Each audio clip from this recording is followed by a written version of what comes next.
Korte Suprema nilinaw na hindi unanimous ang naging desisyon sa kaso ng League of Cities laban sa Commission on Elections.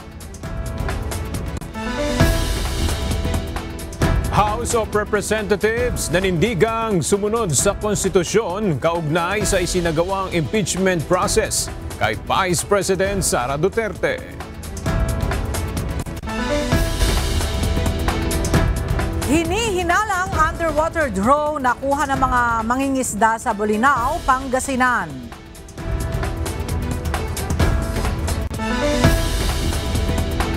Rollback sa presyo ng langis inaasahang ipatutupad sa susunod na linggo.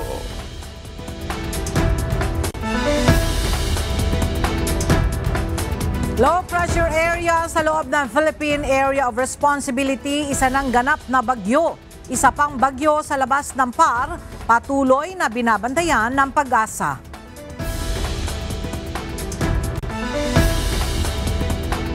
At Members Church of God International, kinilala bilang Most Outstanding NGO Partner ng Department of Health sa Central Luzon Region.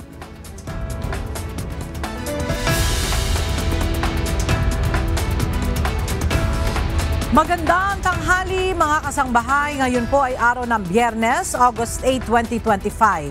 Tayo po ay sabayang napapakinggan sa Radyo La Verdad 1350, ang UNTV Radio. At una sa mga balita ngayong tanghali.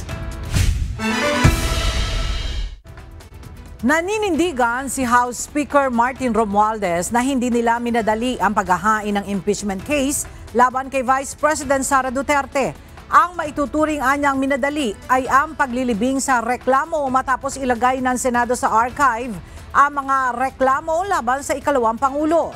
Dumipensa rin ito sa akusasyong political maneuvering, ang pagsasampa ng impeachment laban sa pangalawang Pangulo at iginiit na ang issue ay tungkol sa pananagutan na nakabatay sa katotohanan at sinumpaang salaysay.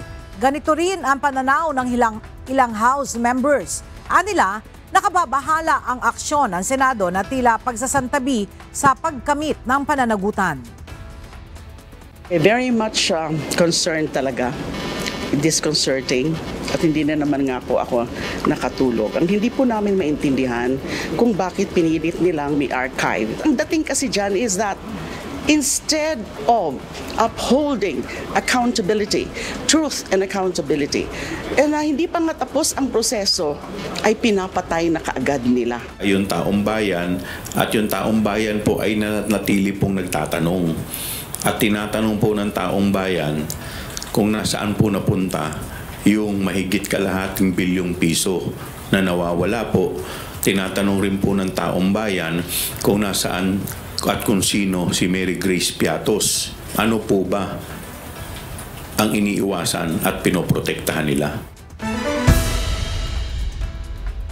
Malabo nang mabuhay ulit ang impeachment ni Vice President Sara Duterte sa Senado matapos ilagay sa archive ang Articles of Impeachment. Ito ang ipinahayag ni Presidential Sister Senator Amy Marcos. Pero dahil naka-archive lang ang Articles of Impeachment, maaari pa rin naman niya itong hugutin kung mababaliktad ang desisyon ng Supreme Court.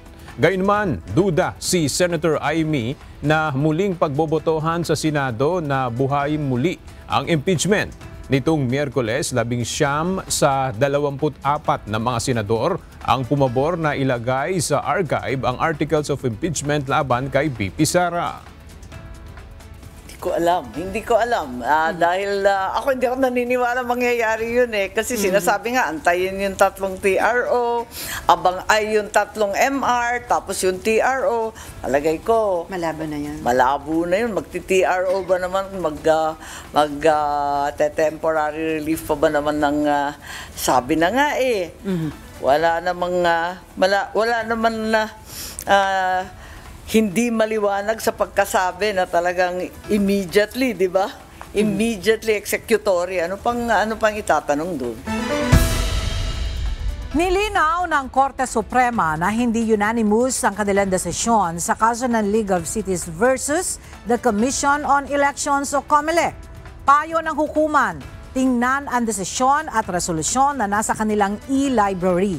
Ayon kay Supreme Court spokesperson Attorney Camille Ting, hindi sila tiyak kung saan nanggaling ang claim na ang desisyon ay unanimous.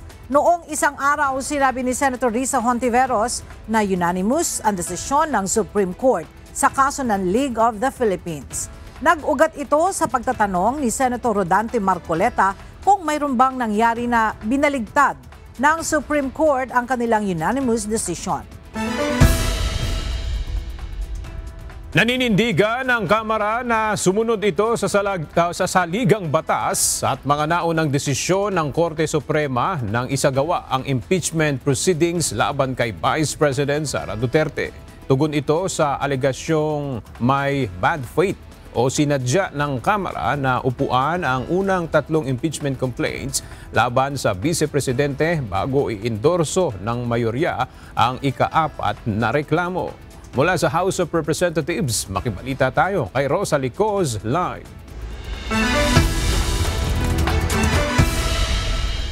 Rosalie, ano ang paliwanag ng Kamara sa mga nagsasabing sinadyang binbinin yung unang 3 impeachment complaints laban kay VP Sara?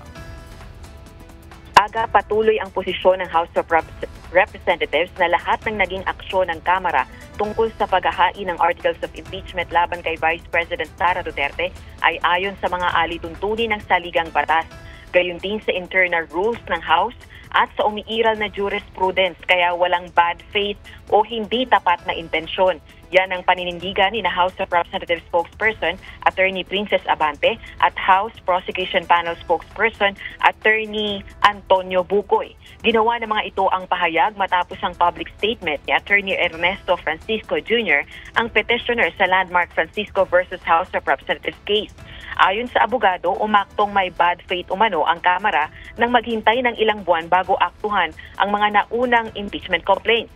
Pero giit ni Attorney Abante, kahit sa desisyon ng Korte Suprema sa impeachment case ni VP Sara, sinabi ng Korte na sinunod ng House of Representatives ang timeline na nire-require ng saligang batas. Kaya umaasa rin itong mabibigyan ng pagkakataon na makita ng Supreme Court sa motion for reconsideration ng Kamara na tama ang naging hakbang nito sa ilalim ng saligang batas. Binigyang diin naman ni Attorney Bucoy, walang paglabag dahil may 10 session days ang Kamara para i-include ang complaints sa order of business. Hindi rin anya first to file ang impeachment process at dapat mayroong diskresyon ng Kamara sa kung aling impeachment complaint ang may sustansya. Dahil kung first to file ang susundin, unahan na lang sa draw o paghahain ng reklamo ang anyay mangyayari. Paliwanag pa nito, ginawa ng sunod-sunod ang consolidation at paghawak sa 4 na impeachment complaints at nakapaloob ito sa diskresyon at jurisprudence. Balik sa iyo, Aga. Maraming salamat, Rosa Licoz. Dismayado ang grupong Tindig Pilipinas sa ginawaang pag-archive ng Senado sa Articles of Impeachment laban kay Vice President Sara Duterte. Nagpaplano ngayon ang grupo ng susunod nilang hakbang para ipagpatuloy ang reklamo. Para sa detalye, makibalita tayo kay Jed Neresina live.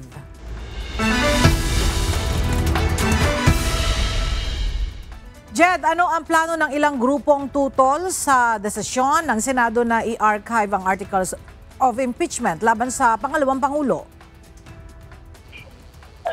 Ella, isa sa plano ngayon ng Grupong Tindig Pilipinas ay yung muling pag-aaral doon sa naging ruling ng Korte Suprema nitong July 25. Kaugnay nito, hihintayin at pag-aaralan din nila yung magiging resulta o desisyon sa motion for reconsideration ng House of Representatives.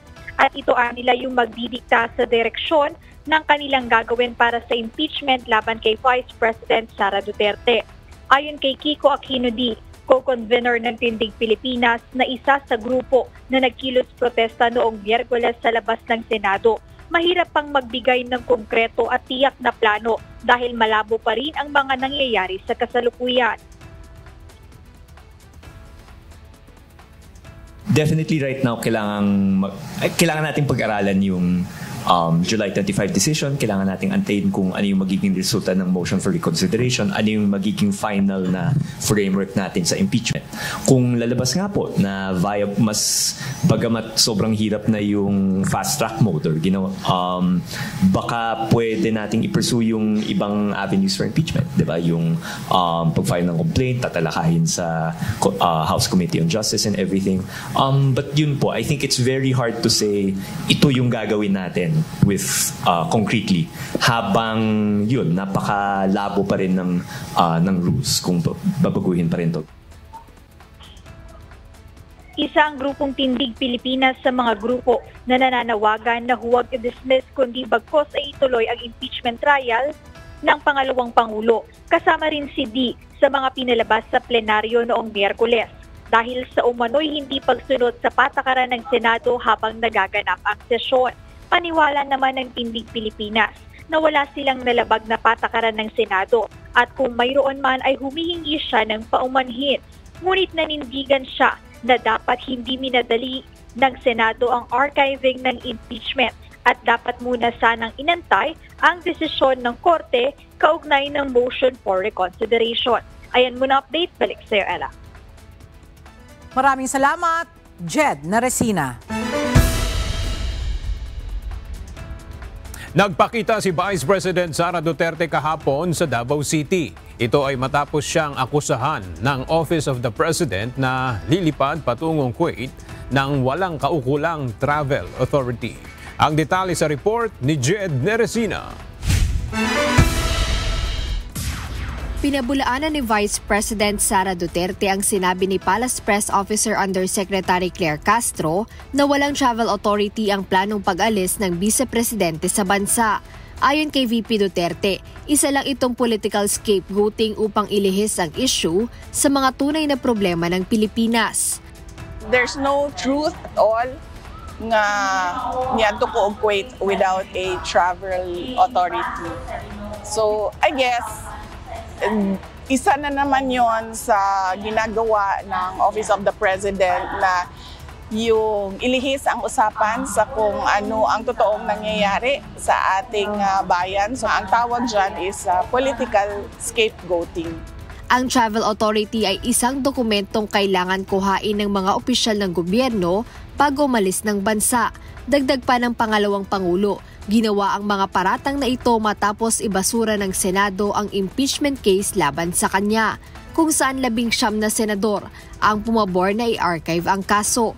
Nakita natin na unfavorable sa administration ang desisyon ng Senate of the Philippines. So, gumawa na naman sila ng kwento na umalis ako ng bansa ng walang travel authority para doon na naman matutok yung attention ng mga tao and matuloy na naman yung lagi nilang paninira. Kaugnay nito, iginagalang naman ni Vice President Duterte ang naging desisyon ng Senado kaugnay ng pag-archive sa Articles of Impeachment. Wala naman aniya siyang partikular na inaasahan dahil ang lahat ng posibleng mangyari ay pinaghahandaan talaga ng kanyang defense team. Yes, kinahanglan nato respetuhon ang role sa ato ang Senate of the Philippines, dinhi sa ato ang nasod ug sa ato ang demokrasya. So kung mauna ang desisyon sa majority sa members of the Senate, everyone must follow and respect that decision of the Senate. Bukod dito, nabanggit din ni VP Duterte na naghahanda pa rin sila dahil maaari pang bumalik ang impeachment laban sa kanya sa mga taon bago ang 2028 national elections. Jed Neresina, UNTV News and Rescue. Diyos ang aming sandigan, serbisyo publiko ang aming pinahahalagahan. Hiniling ng kampo ni dating Pangulong Rodrigo Duterte sa International Criminal Court Appeals Chamber na madiskwalipika si Prosecutor Karim Khan sa investigasyon kaugnay ng drug war sa Pilipinas dahil umano sa grievous conflict of interest. Ayon sa lead counsel ng dating Pangulo na si Attorney Nicholas Kaufman, dati umanong kinatawan ni Khan ang mga biktima ng umano'y extrajudicial killing sa Pilipinas noong 2018 kaya't may batayan para questionin ang kanyang pagiging patas. Tinukoy rin ng depensa ang Article 42.7 ng Rome Statute na nagbabawal sa isang prosecutor na lumahok sa anumang usapin kung may dahilan para pagdudahan ang kanyang pagiging patas kahit pa walang aktwal na pagkiling. Nabanggit din ang alegasyon ng sexual misconduct na kinakaharap ni Khan na dahilan ng kanyang self-imposed leave. Ito nila ay nagpapatibay sa pangangailangan tanggalin siya sa kaso. Kasalukuyang nakakulong si Duterte sa The Hague para sa mga kasong may kaugnayan sa kanyang war on drugs at nakatakda ang confirmation of charges hearing sa September 23. Sa iba pang balita, hinimok ni Pangulong Ferdinand Marcos Jr. ang lupo ng mga investor sa India na magnegosyo sa Pilipinas. Ito'y kasama sa mahahalagang agenda ng punong ehekutibo para sa kanyang isinagawang state visit sa naturang bansa. Ang detalye sa report ni Ivan Alvarez. Desidido ang Pilipinas na tumanggap ng maraming dayuhang namumuhunan. Ito ang binigyang diin ni President Ferdinand Bongbong Marcos Jr. sa isinagawang business forum sa Bengaluru, India, kasama ang mga nangungunang negosyante ng naturang bansa. Aniya, maraming bagay ang kayang ialok ng Pilipinas para sa mga ito, gaya na lamang ng skilled workers, magandang economic momentum at pinilansyang mga reforma na mapapakinabangan para sa pangmatagalang pamumuhunan. To our esteemed Indian partners, I want to assure you that the Philippine government stands ready to embrace your investments with open arms and with continuing and unwavering support. Ginarantiyahan rin ng Pangulo na handa ito para sa formal na pag-uusap ukol sa Philippine-India Preferential Trade Agreement, kung saan inaasahang mas mapaparami ang mga klase ng produktong inaangkat at iniluluwas sa pagitan ng dalawang bansa. Kasabay rin ang pagpapaganda ng takbo ng supply chain o sistema ng pagdadala ng mga produkto. What we are building here is not just another bilateral program. It is a powerful platform for long-term strategic convergence, one that recognizes our strengths, aligns our ambitions, and delivers tangible results for our people. Samantala, 18 bilateral deals ang iuuwi ng Pilipinas gaya na lamang pagdating sa sektor ng renewable energy, digital services, infrastructure, manufacturing, healthcare, at education. Ivan Alvarez, UNTV News and Rescue. Diyos ang aming sandigan, serbisyo publiko ang aming pinahahalagahan. Dapat umanong tingnan ang naging asset ng gobyerno sa kabila ng pagpalo sa higit 17 trillion pesos na kabuang utang ng Pilipinas. Ito ang iginiit ni Pangulong Ferdinand Marcos Jr. sa kanyang podcast na ibinahagi ng Presidential Communications Office o PCO. Ayon sa Pangulo, hindi ito absolute number. Nangangahulugan na merong napatunguhan ng pondo na ginamit sa mga proyekto ng pamahalaan. Tiniyak naman ng Pangulo na mayroong sapat na pondo ang gobyerno sa lahat ng mga programa nito basta naaayon sa tamang paggastos. It's not an absolute number. Like any corporation, may balance sheet yan. The balance sheet has assets and liabilities. Pag tinitignan lamang yung utang, tinitignan lang yung liabilities. Tignan nyo yung asset. Dadagdagan yung asset natin. Inihayag ni Senator Amy Marcos na may himala umanong nangyayari sa mga Bicameral Conference Committee o BICAM para sa proposed 2026 national budget. Ayon sa Senador, malaki ang maitutulong ng pag-upload ng mga dokumento gaya ng panukala ni Senate Finance Committee Chairperson Sherwin Gatchalian upang masubaybayan ito ng publiko. Bagamat available online ang National Expenditure Program o NEP, aniya hindi dito nagkakaroon ng problema kundi sa mismong BICAM. yung sinasabi na ipapalathala yung NEP, ilalabas yung mga iba't ibang report. Digital Ang magika naman, hindi sa digital copy ng NEP, ng GAA, ng kung ano-ano. Ang magika nasa BICAM, mini BICAM, micro BICAM. Nagugulat na lang kami dun eh. Doon naman tayo nasisindak. Ikinababahala rin ni Senator Amy ang pagbabasura ng kanilang mga amendment sa sandaling lumabas na ang BICAM report sa kabila ng mahabang hearing at pagod ng mga miyembro ng komite. Dati ko pa sinasabi, live stream kaya yung BICAM na yan para magkabukuhan na, mabisto na. Kasi miski kami na member ng BICAM, ako kasi vice chairman ako, di ko alam kung ano nangyayari, nagkakagulatan. Kaming lahat. Good news po para sa mga motorista. Pagkalipas ng ilang magkakasunod na linggo ng oil price hike, posibleng magkaroon ng rollback sa mga presyo ng mga produktong petrolyo sa susunod na linggo. Base sa resulta ng 4 na araw na oil trading sa international market, maaring magkaroon ng piso at 25 sentimos na rollback sa presyo ng diesel. Habang 25 centavos na bawas rin ang inaasahan sa presyo ng gasolina at bawas na piso at 20 sentimos sa kada litro ng kerosene. Ang sa Oil Industry and Management Bureau, ilan sa mga dahilan ng oil price rollback ay ang tumataas na oil supply at epekto ng bagong polisiya ng US sa taripa. Sa Lunes, August 11, iaanunsyo ang final oil price adjustment na ipatutupad sa araw ng Martes, August 12. Nakumpleto na ng Land Transportation Office o LTO ang produksyon ng lahat ng mga backlog sa plaka noong nakaraang buwan ng Hulyo. Ayon sa LTO, kailangan na nilang ma-distribute ang nasa 7.5 million na mga plaka upang maabot ang target na dapat sa October 31, ang lahat ng mga sasakyan at motorsiklo sa bansa ay may plaka na. Ang detalye ng ulat kay JP Nunez. Nakatuon na ngayon ang Transportation Office o LTO sa distribusyon ng mga backlog na plaka ng mga motor vehicle. Ayon kay LTO Executive Director Attorney Greg Pua, nitong buwan ng Hulyo, lahat ng backlog sa plaka mula 2014 hanggang 2023 ay natapos na ang produksyon. Doble ang effort ng ahensya na tapusin ang backlog ng maglaan ng pondo si Pangulong Ferdinand Marcos Jr. mula nang ito'y maupo. So since then po, we doubled our productions sa paggawa ng plaka, and then last July,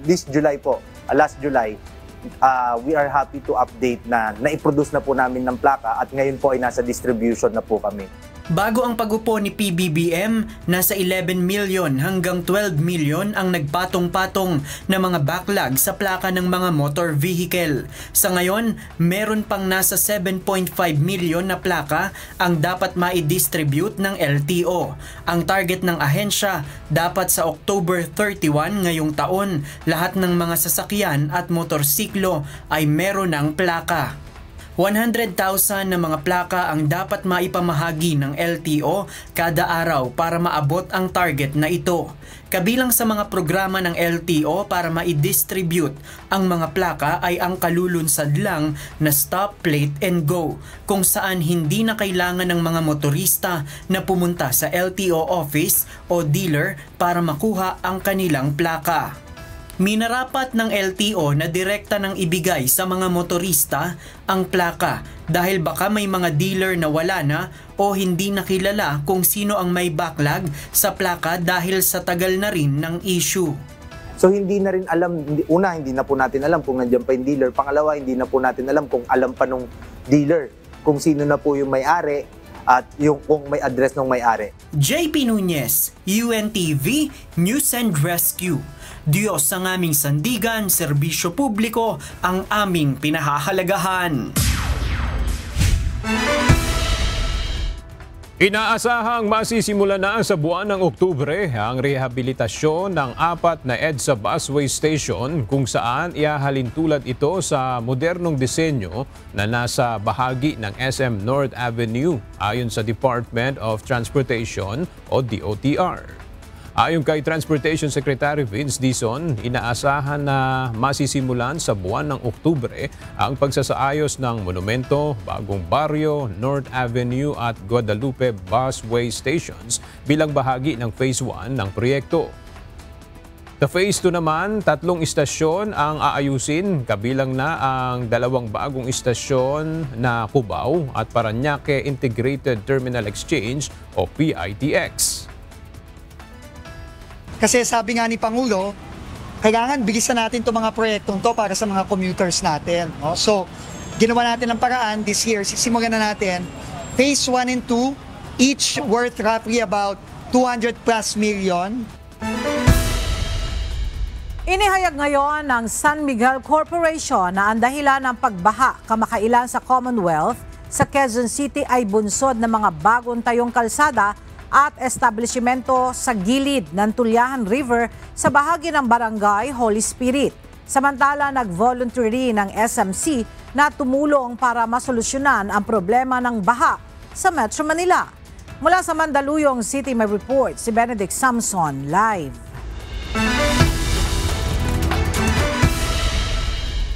Benedict, paano nasabi ng SMC na yung mga bagong gawang kalsada at establishmento sa may Barangay Holy Spirit ang naging dahilan ng matinding pagbaha noong nakaraan sa Commonwealth Avenue? Magandang tanghali, Ella. Base nga yan sa naging investigasyon ng San Miguel Corporation dahil noon ngang nakaraan ay isa sa sinisisi ay yung MRT-7 station dito sa may Batasan. At sa ipinakitang aerial video ng SMC ay makikita nga na nagkaroon ng pagkitid sa bahaging ito ng Tulyahan River. Kaya naman ayon kay Metropolitan Manila Development Attorney Romando Artes, makikipag-usap sila sa mga concern sa proyekto dahil may proseso na dapat masunod patungkol dito. Kanina umaga ay nakipagpunong sina MMDA Chairman Artes kasama ang ilang alkalde ng Metro Manila na naaapektuhan ng pagbaha kasama si San Miguel Corporation President and CEO Ramon Ang.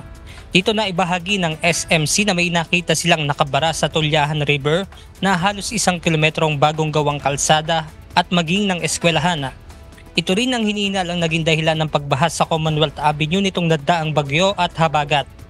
Sa naturang pagpupulong din, inihayag ni Ramon ang kanyang voluntaryong pagtulong para masolusyonan ang pagbaha sa Metro Manila.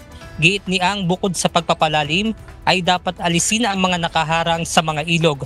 Nakahanda rin ang negosyante na magbayad sa mga maapektuhan at magpatayo ng bagong paaralan na itinayo sa gilid ng Tulyahan River.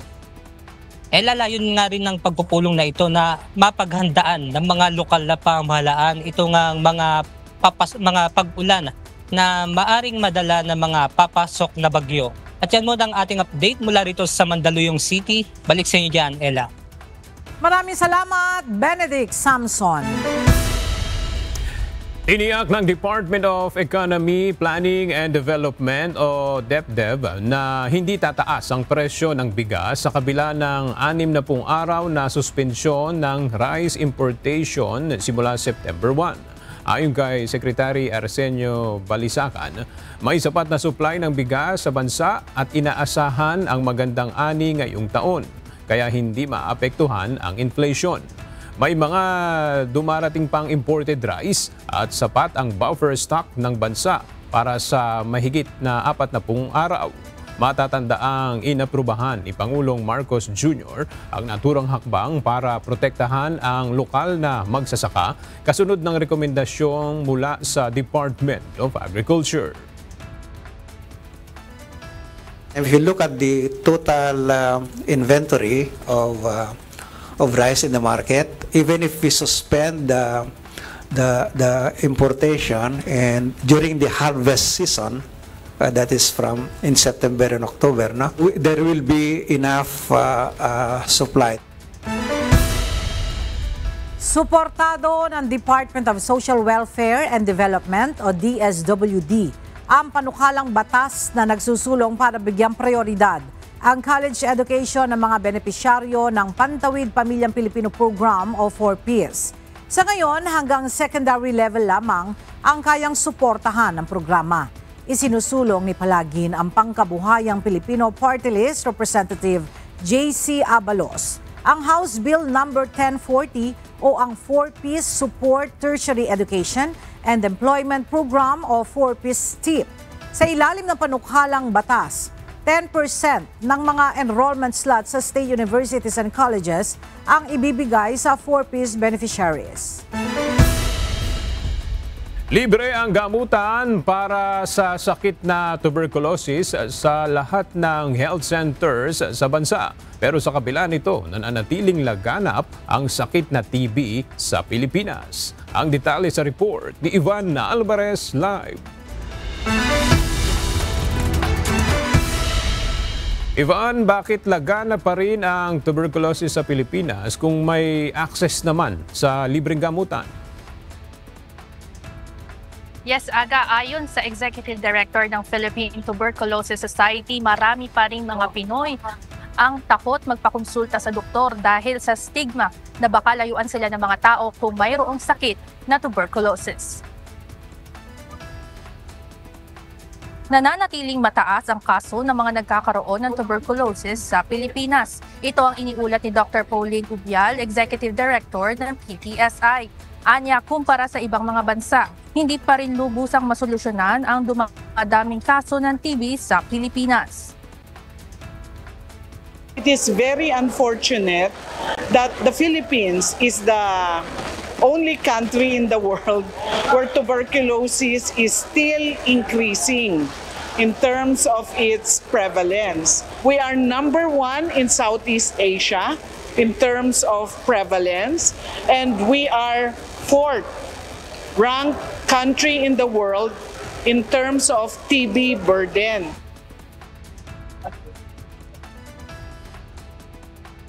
Kung saan nangunguna naman ang India, sinundan ng Indonesia at China.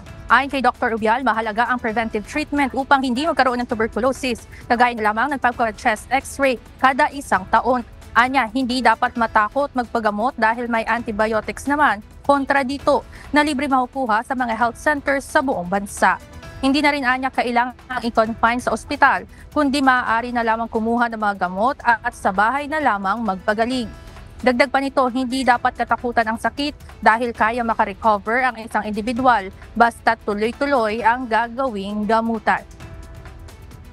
Aga, babala ni Dr. Ubial, mas madaling maka-acquire ng sakit na tuberculosis yung mga madalas manigarilyo, may sakit na diabetes, pati na rin HIV at AIDS. Kaya naman, ang paalala nito, magkaroon ng pagpapakonsulta sa doktor kahit walang nararamdamang sintomas upang mapangalagaan ang kalusugan.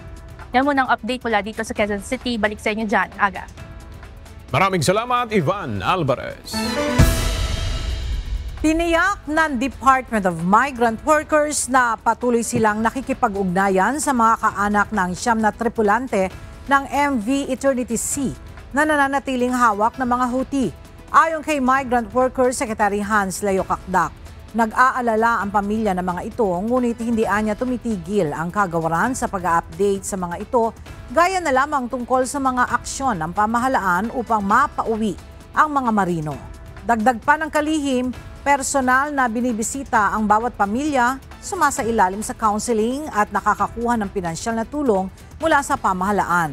Lalo na at pansamantalang nawala ng mga ito ng financial support mula sa mga tripulanteng pangunahing nagtutustos sa kanilang pang-araw-araw na buhay.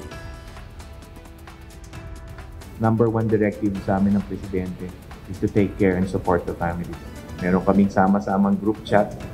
Merong kanya-kanyang pamilyang group chat kasi syempre may mga bagay na hindi malahad ng isang family member sa isang malaking group chat. To assure them of our support and kung may kailangan silang tulong, tinutugunan natin. Pinag-aaralan na ng gobyerno ang pagbuo ng polisiya para solusyonan ang problema ng online gambling. Ito ang tugon ni Pangulong Ferdinand Marcos Jr. sa tanong kung bakit hindi niya ito nabanggit sa kanyang ika-4 na State of the Nation Address o SONA.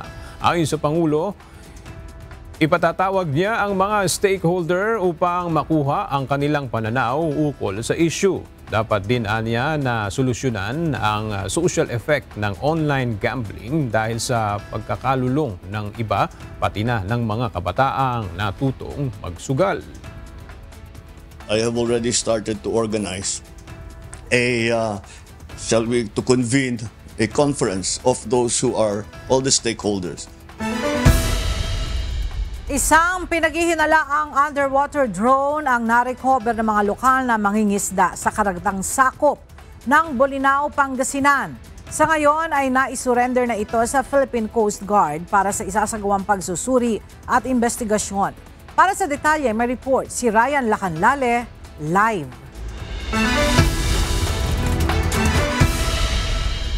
Yes, Ryan, magandang tanghali sa iyo.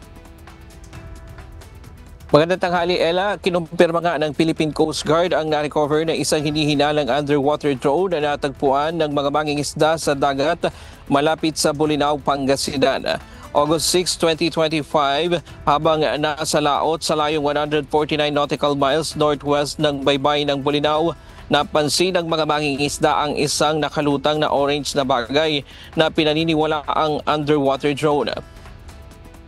Pagbalik nila sa daungan, agad nila itong iniulat sa Coast Guard substation sa Impanta, Pangasinan at nagpasa ng isang notarized affidavit ukol sa kanilang pagkakadiskubre.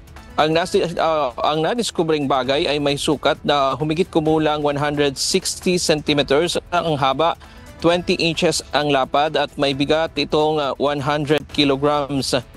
Kasalukuyang nasa pag-iingat na ng mga otoridad ng nasabing underwater device para sa karagdagang analysis at investigasyon. Patuloy ang isinasagawang investigasyon ng Philippine Coast Guard kung saan nga ba nanggaling ang natagpuang device at kung ano ang layunin nito sa loob ng EEZ ng bansa. Matatandaang mula 2022 hanggang February ngayong taon, may 6 na underwater drone na na-recover sa iba't ibang lugar sa bansa at batay sa lumabas na pagsusuri ng Philippine Navy, 55 hanggang 80% ang posibilidad na galing ito sa China. Siyan muna ang latest mula dito sa Maynila. Balik sa iyo, Ella. Maraming salamat, Ryan Lacanlale. At para naman sa ating weather update, na-develop na ngayong Biyernes ng umaga bilang isang tropical depression ang low pressure area na pinabantayan sa loob ng Philippine Area of Responsibility at pinangalanan itong Fabian. Namataan ang sentro ng bagyong Fabian sa layong 185 km west ng Batac, Ilocos Norte. Walang nakataas na anumang wind signal sa anumang lugar at hindi inaasahang direktang makakaapekto ang bagyo sa bansa. Samantalang patuloy ding minomonitor ng Pag-asa ang Tropical Storm Podul na nasa labas pa ng PAR. Inaasahang papasok ng bansa ang naturang bagyo sa Linggo ng gabi o Lunes ng umaga. Posibleng itong lumakas bilang isang typhoon category pagpasok ng PAR at papangalanan itong Bagyong Goryo.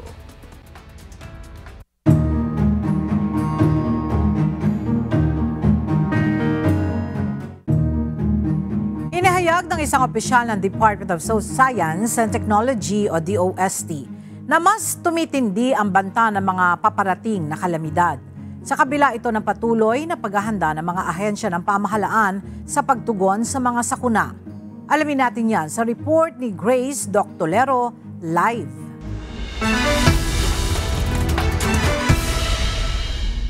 Grace, bakit daw mas tumitindi pa ang banta ng mga kalamidad? At ano ang dahilan niyan?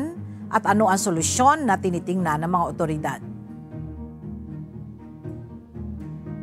Yes, Ella, magandang tanghali. Ayon nga kay DOST Secretary Renato Solidum Jr., mas handa ang Pilipinas sa mga likas na sakuna, ngunit mas malaki na rin ang peligrong kinaharap ng bansa. Ito ay bunsod ng paglaki ng populasyon at pagdami ng mga non-engineered structures sa mga urban areas. Sa kanyang talumpati sa Luzon leg ng Handa Pilipinas para sa Bagong Pilipinas 2025 at Regional Science Technology and Innovation Week, binigyang diin ni Solidum na ang mga taong nagsisiksihan sa mga delikadong lugar ay lalo lang nailalantad sa pinsala.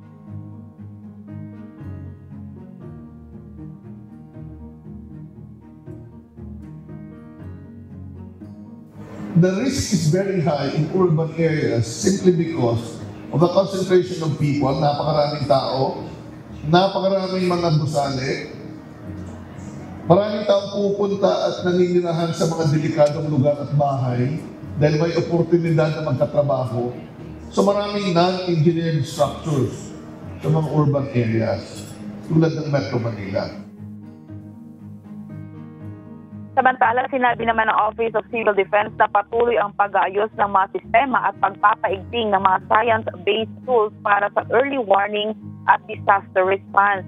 Binanggit ni OCD-OIC Assistant Secretary Bernardo Alejandro na ang mga platapormang develop ng DOST ay malaking tulong sa paggamit ng data-driven na desisyon.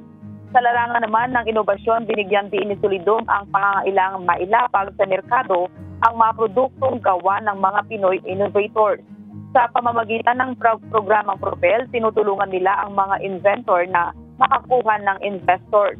Pinunto rin ni Solidum ang mga kahalagahan ng flood management, hindi lang simpleng flood control. What we need to have is an integrated flood management. The use of the word flood control is a very narrow part of the flood management. Pag sinabi yung control, iko-control mo yung tubig. Right? That's only structural input. When you talk about integrated flood management, you have to look at the whole watershed, from the mountain down to the river to the shoreline. And there are different types of flood. Hinihikayat niya ang lahat na tignang mabuti ang buong watershed system mula sa bundok hanggang sa dalampasigan. Kasama na rin dito ang maayos na pamamahala sa basura.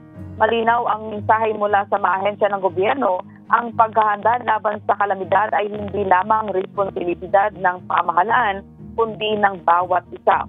Mula sa tamang impormasyon, modernong sistema, hanggang sa pagbabago ng pananaw sa waste management, lahat tayo ay may papel. Yan muna ang balita mula dito sa Baguio City. Balik sa'yo, Ella. Maraming salamat, Grace Doctolaro. Magpapatupad ngayon ang mga otoridad sa Davao City ng mahigpit na seguridad kaugnay sa pagdiriwang ng Kadayawan Festival na magsisimula mamayang hapon. Kaugnay nito, inaasahan naman ng Davao City Tourism Operations Office na mas marami pang turista ang dadayo sa lungsod para sa selebrasyon. Mula sa Davao City, makibalita tayo kay Gladys Tuabi live. Gladys, ano ba ang mga polisiya na ipinatutupad dyan para mapanatili ang kaayusan sa selebrasyon ng Kadayawan Festival? Para mapanatili ang mapayapa at masayang pagdiriwang ng Kadayawan Festival dito sa Davao City, hinihikayat ang bawat individual na dadayo sa lungsod na sundin at i-practice ang culture of security at ipagbigay alam ang anumang kahina-hinalang kilos, bagay at maging tao. Bukod dito, ipinagbabawal din ang pagdadala ng backpack, non-transparent water bottles, payong at weapons. Ganon din ang pagsusuot ng hoodie o jacket at anumang safety and security uniform para sa mga hindi kasapi sa safety and security personnel. Kung makikitang dala-dala o suot nila ang mga nasabing bagay o gamit, hindi sila makakapasok sa mga event venue. Samantala, tinitingnan ng Davao City Tourism Operations Office na aakyat ang bilang ng local at foreign tourists na dadayo sa lungsod upang saksihan ang pagdiriwang ng Kadayawan Festival ngayong taon. Mula sa halos 200,000 turista na naitala sa lungsod noong 2024 para sa nasabing pagdiriwang, inaasahan ng City Tourism Office na aakyat ito at madadagdagan pa ng 40,000 to 50,000 local at foreign tourists. Agad sa ilalim ng Proclamation No. 826, idineklarang special non-working holiday ang August 15, 2025 alinsunod sa pagdiriwang. At mamayang hapon ay ang opisyal na pagbubukas ng Kadayawan 2025 sa Magsaysay Park. Yan muna ang ating update mula rito sa Davao City. Balik sa iyo, Aga. Maraming salamat, Gladys Tuabi. Sinimulan na ng Land Transportation Office o LTO sa Bulacan ang plate distribution sa mga may-ari ng motorsiklo na hindi nabigyan ng plaka mula taong 2014 hanggang 2017. Alinsunod ito sa utos ni Pangulong Ferdinand Marcos Jr. sa kanyang nakaraang State of the Nation address na tapusin na ang problema sa backlog ng mga plaka. Mula sa Santa Maria, Bulacan, makibalita tayo kay Nestor Torres live.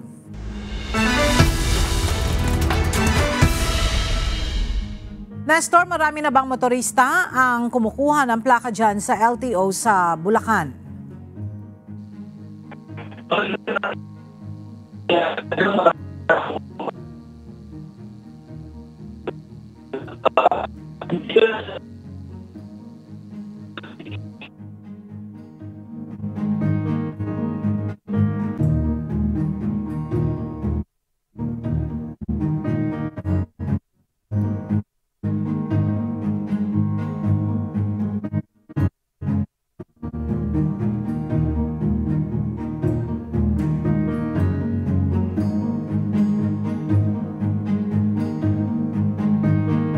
Alright, balikan po natin ang pag-ulat niya ni Nestor Torres.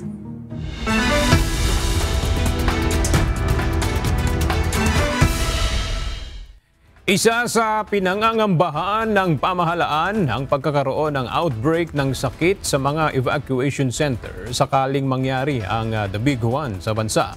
Kaugnay ito ng magkakasunod na lindol na naranasan sa Asia at Russia na di biro ang lakas. Payo ng Department of Health na sana ay makapaghanda ng maaga para maiwasan ang mas malaking problema. May report si Leslie Huideb. Kailangan talagang maghanda tayo kasi kung mangyari ito dito sa Pilipinas, lalo dito sa Metro Manila, maraming mga ine-expect talaga tayong mga casualties, maraming mamamatay, marami ring mai-injure, no? So, kailangan paghandaan natin na ngayon pa lang. March 28, 2025, nang tumama ang magnitude 7.7 na lindol sa Myanmar na nagdulot ng malawakang pagkawasak at pagkasawi ng maraming tao. Naramdaman ito sa karatig na bansang Thailand, kung saan marami rin ang naging biktima. July 30, 2025 naman, nang tumama ang 8.8 magnitude na lindol sa Russia, dahilan upang agad na maglabas ng tsunami advisory ang mga maapektuhang bansa, kabilang na ang Pilipinas. Ayon sa Philippine Volcanology and Seismology of PHIVOLCS, ilan sa mga coastal area sa bansa na nakaharap sa Pacific Ocean ang posibleng makaranas ng aabot sa 1 kilometrong taas ng alon o tsunami wave kapag nangyari ang The Big One o malakas na lindol. Sa Metro Manila, posibleng marami ang masawi o masugatan na aabot sa tinatayang 200,000 tao. Kapag nangyari ito, hindi kakayanin ng mga ospital na harapin ang ganoon karaming bilang ng pasyente. Actually, yun ang mas mahirap din, no? Kasi lalo kung earthquake ito, medyo long-term yan na recovery. And then since maraming na-damage sa infrastructure, houses, buildings, mga nagbibigay ng tulong, no, na mga ahensya, karamihan dyan, ma-affected na population, malalagay sa evacuation center. Ayon sa Department of Health, kapag dumagsa ang tao sa mga evacuation center, malaki ang posibilidad ng pagkalat ng nakakahawang mga sakit. Mahirap kasi na control yun, although of course we have to do our best, but kung congested dyan, mas madaling mag-spread yung mga infectious diseases. So dyan yung mga outbreaks ang kinakatakot natin, no?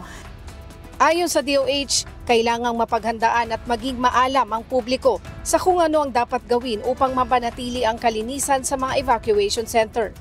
Ayon sa DOH, bukod sa personal hygiene, ay dapat mapanatiling malinis ang mga palikuran sa mga evacuation center.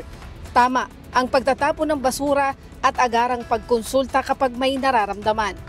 Isa sa nakaplano na para sa DOH ay ang paglalagay ng mga health desk na may permanenteng health worker na mag-iikot upang tumingin sa kalagayan ng mga evacuee. Panawagan ng ahensya sa mga health workers o health practitioners na maging aktibo sa pakikiisa sa paghahanda bago pa man mangyari ang pinangangambahang The Big One. So kung saan man kayo, if you are in your private capacity or member ng isang organization, pag nagkaroon ng big disaster, kailangan talaga natin ang tulong ng bawat tao, bawat health worker na pwedeng tumulong. So ayon, sana pagkuan we would need you to willingly volunteer. Leslie Widem, UNTV News and Rescue. Diyos ang aming sandigan, serbisyo publiko ang aming pinahalagahan. Samantala, balikan natin muli ang ulat ni Nestor Torres sa pamimigay ng plaka sa mga motorsiklo sa Bulacan. Go ahead, Nestor. Ella, magandang tanghali. Ito nga yung maganda yung feedback dahil maraming mga owners ng motorsiklo ngayon, yung mga nagtutungo sa mga LTO office sa probinsya, kung saan dito lang sa lugar ng Santa Maria LTO District Office ay kaninang umaga hanggang ngayong tanghali ay nasa 102 na yung mga nabigyan ng plaka at ongoing ito kasalukuyan kung saan marami pa rin nga yung mga kumukuha ng plaka sa ngayon. Matapos ang mahigit isang dekada ng pagkaantala na ipagkaloob na ng Land Transportation Office o sa LTO Region 3 ang 700,000 na plaka ng motorsiklo na ipamamahagi sa 7 probinsya sa Central Luzon. Sa probinsya ng Bulacan, 12 opisina ng LTO ang pwedeng kuhanan ng plaka. Ayon kay Orlando Toledo, Officer in Charge ng LTO Santa Maria District Office, ginagawa nila ang pamamahagi ng plaka sa pamamagitan ng caravan type distribution. Pinasimple rin nila ang paraan para makuha ng motorcycle owners ang kanilang plaka. Napakasimple lang po ng requirements natin. Just present the OR and CR. Once na ma-verify natin dun through the CR na pwede siyang bigyan ng plaka ng Region 3, agad natin ibibigay ito. Ang qualification lang naman, ang requirements yung CR, kailangan na-indicate doon na na-issue ng Region 3 yung CR. Ibig sabihin, initially na-registered siya sa Region 3. At pag nakita natin doon sa CR na yung year model ay pumatak doon sa bibigyan ng motor, which is 2014, 15, 16, and 17, ibibigay na po natin outright yung kanilang plaka. Hindi bababa sa 100 ang nabibigyan ng plaka kada araw ng LTO sa Santa Maria. Isa na dito ay si Rico Paulo Bulinaw na nakakuha ng plaka. Anya 2017 pa niya ito hinintay pero ngayon ay hindi na siya mag-aalala at matatakot magdala ng motorsiklo lalo na sa tuwing may checkpoint. Meron na daw pong plaka dito kaya pumunta po agad ako para po makuha na po. Katulad po nun, makukuha na po yung plaka, madadala ko na po yung motor ko kahit saan ko gusto kasi po yun nga po may plaka na. And hindi na po ako matatakot sa checkpoint. Bukas ang LTO office mula Lunes hanggang Biyernes, 8 a.m. hanggang 5 p.m. para makakuha ng plaka. Sa ngayon nga, Ella, kung mapapansin natin, yung plaka dito sa Region 3 at dito sa Bulacan ay kulay orange yung kanilang plaka. Tandaan, ito yung plaka na nire-release dito sa Region 3 na ito dapat yung makita doon sa mga, ibibigay doon sa mga owners ng mga motorsiklo. At yan, mula ang ating latest live mula dito sa Bulacan. Balik sa iyo. Ella? Maraming salamat, Nestor Torres.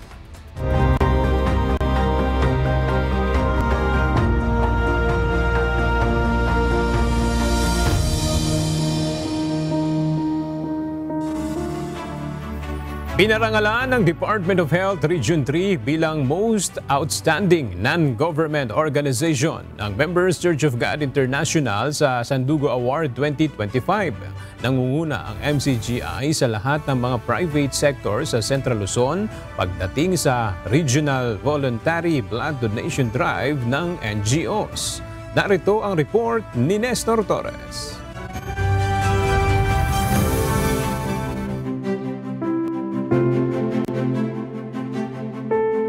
Sa kauna-unahang pagkakataon, kinilala ng Department of Health Region 3 ang Members Church of God International o MCGI bilang isa sa most outstanding non-government organization partner sa rehiyon sa katatapos na Sandugo Award 2025. Ayon kay DOH Region 3 Regional Director Corazon Flores, ngayon pa lang ang unang pagkakataon na nagbigay sila ng award sa private sector at ang MCGI ang nabigyan ng 2 top major awards sa Regional Volunteer Blood Service Program ng DOH.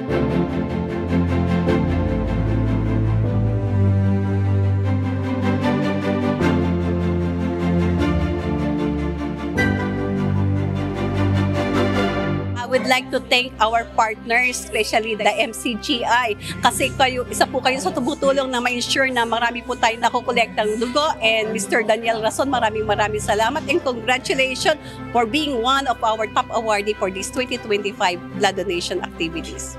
Nagkaloob din ang DOH ng plaque of appreciation sa mga partner local government units at NGOs. Bukod pa ang Medal of Honor para sa mga mismong blood coordinator. Ito'y naging posible lamang dahil sa kapahintulutan ng Panginoon. Kaya po, ang gawat pagkilalang ito, iniaalay natin sa kapatiran, sabi nga ni Kuya, at higit sa lahat sa Diyos na may-ari ng ating mga buhay. Kaya salamat sa Diyos ng milyon, salamat sa Diyos, and to God be all the glory. Samantala, ayon kay DOH Regional Director Corazon Flores, out of 12.7 million total population sa Central Luzon, 1% lang ang total blood donors ng DOH sa riyon. Ayon sa opisyal, sa dami ng may sakit at nangangailangan ng dugo, gaya halimbawa kapag tumataas ang kaso ng dengue, pakiusap ng DOH sa mga partner LGUs at NGOs na mahigitan ito at maabot ang 1.5% ng populasyon ngayong taon. And I'd like to encourage our public. Our target for blood donation is at least 1% of the population. Since our population ng region is 12.7 million, so 1% is 127,000. So we need to collect 127,000 units of blood.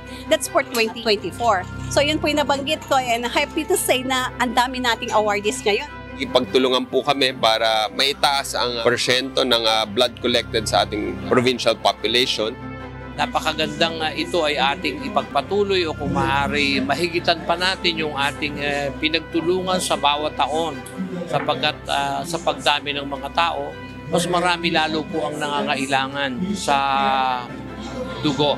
Paalala ng DOH, ang isang unit ng dugo ay kayang magligtas ng 3 buhay, kaya patuloy ang paghikayat ng ahensya sa mas marami pang blood donors sa tulong ng mga LGUs at NGOs sa bansa. Nestor Torres, UNTV News and Rescue. Diyos ang aming sandigan, serbisyo publiko ang aming pinahahalagahan.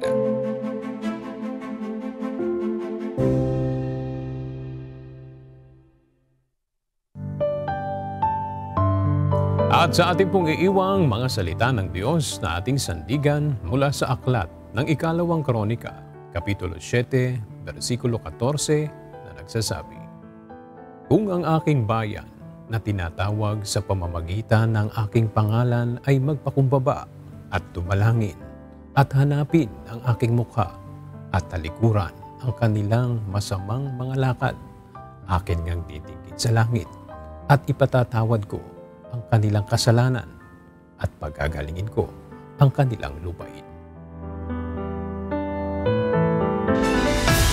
At yan ang mga balitang aming tinutukan at inaksyonan dahil sa aming pagbabalita, una ang pagkalinga sa kapwa. UNTV C News, may balita saan mang panig ng daigdig. At dito sa UNTV, Diyos ang aming sandigan, serbisyo publiko ang aming pinahahalagahan.